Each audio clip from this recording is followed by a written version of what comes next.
High, welcome to another blog.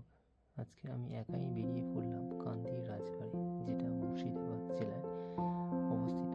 আমি অনেকবার আগেও গিয়েছিলাম এখানে। তো এটা হচ্ছে মেন গেট, এটা দিয়ে এন্ট্রি করতে হয়।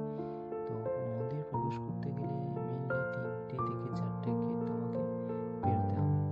অনেকবার আমি বন্ধুর সঙ্গে গেছিলাম, তো সেই জন্য ওকে আর ডাকিনি, আমি একা একাই গেছিলাম ওদের বাড়ি থেকে, ও একটু কাজে ব্যস্ত ছিল। এটা একটা গেট, এটা একটা গেট। এবার আমাদেরকে এই গেটটা দিয়ে প্রবেশ করতে হবে।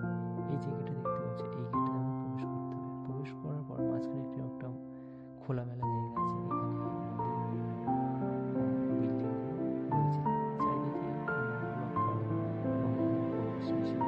এই একটা সিঁড়ি রয়েছে, এটা দিয়ে উপরে যাওয়ার রাস্তা, তো ওটাকে সবাই ইউজ করতে দেয় না। এটা হচ্ছে মন্দিরের মেন রাস্তা, যেটা দিয়ে আমি মন্দিরে প্রবেশ করছি। এবার এখানে মন্দিরে একটা কালার করা ছিল না, যেহেতু রিসেন্টলি রাস পূর্ণিমায় গেছিলাম, তো যার জন্য মন্দিরগুলোকে ভালোভাবে কালার করেছে।